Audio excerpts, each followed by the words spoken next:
Bharatiya Janata party ने पहली बार इस देश में एक अलग तरह की राजनीति चालू की। इससे पहले इस लोकतंत्र ने, भारत के सबसे बड़े लोकतंत्र ने ये भावना नहीं देखी थी, जिसमें लगभग 150 से ज्यादा सांसद और पूर्व सांसद दल बदल किया, जिसमें 500 से ज्यादा विधायक या तो बिके या दल बदल किए।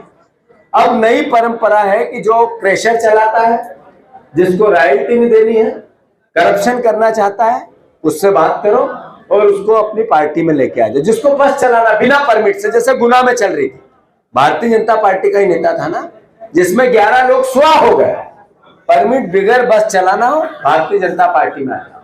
पत्रकारों पे हमले करने हो, उनके पे भी यातना देनी हो, तो फिर बीजेपी में सत्ता के साथ रहो। अगर किसी भी तरह का क्राइम करना हो, किसी भी तरह का क्राइम, जितने अपराधी टाइप लोग हैं आज वो भारतीय जनता पार्टी में आपको ज्यादा तादाद में मिलते हैं या नहीं मिलते हैं?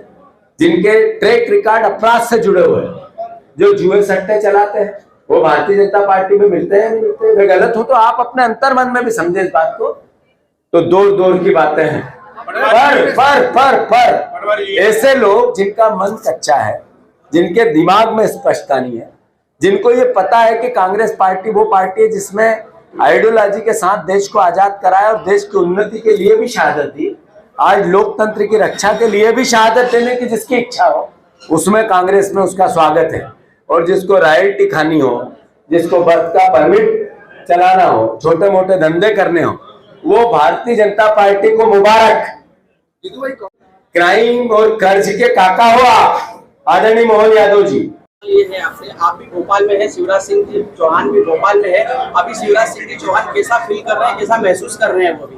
और शिवराज जी रोज एक पौधा लगा रहे हैं और रोज ये बात कह रहे हैं, जैसे उनसे हम मिलते हैं, कैसे और शिवराज जी मुझे मिले थे थोड़े दिन पहले, आनंद, मजे ले रहा हूँ, आज मैं वहां जा रहा हूँ, आज मैं वहां जा रहा हूँ। मैंने कहा मोहन भैया कैसे हैं? तो थोड़ा सा सोचते विचारते और फिर कहते हैं, जितू दूल्हा तो मुझे बनाया गया था, मुख्यमंत्री का चेहरा मैं था और लोगों के साथ धोखा कर लिया भारतीय जनता पार्टी ने। बोल नहीं पा रहे हैं, जैसे आप लोगों पे मैंने अभी आप लोगों के लिए कहा, मैं बीजेपी के लोगों से भी अनुरोध करना चाहता हूँ।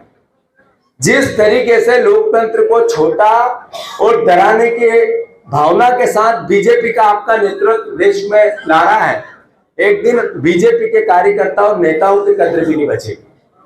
आज शिवराज जी की जो गत हुई, हमारे विरोधी थे पर मुख्यमंत्री थे प्रदेश के, जो खूब मेहनत करके उन्होंने अपनी सरकार बनाई, बहनों से वादे करके अपनी सरकार बनाई।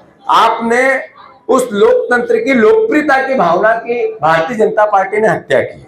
अगर उनकी सरकार बनी थी तो शिवराज जी के चेहरे पे बनी, उनको दूध में से मक्खी जैसा निकाल के बाहर किया। ये मैसेज क्या है?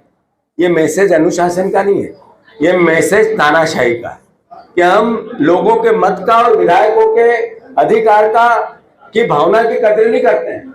हम अपनी डिक्टेटरशिप की भावना की, आदेश की भावना की फिक्र करते हैं। तो ये बीजेपी के लिए भी खतरा है। बीजेपी के वो कार्यकर्ता जिनने दिन रात तक हिम्मत सेठ, जिन्होंने बीजेपी को खून से सींचा अपने, मैं गलत तो नहीं कह रहा हूं, पर आज उनका क्या सम्मान है भारतीय जनता पार्टी में, क्या उनकी भावना है भारतीय जनता पार्टी? वो जो बीजेपी के संघ के कार्यकर्ता थे पुराने, जब एक तरफा कांग्रेस थी, जो बीजेपी के लिए वोट मांगते थे, उन परिवारों की क्या हर्ष है, जरा आप चिन्हित करो। तो मत के मध्य में बीजेपी की, आज की बीजेपी एकदम सर माथे पे लेके मदमस्त है। जनता और भारतीय जनता पार्टी का कार्यकर्ता एक दिन इनको सबक सिखाएगी। धन्यवाद।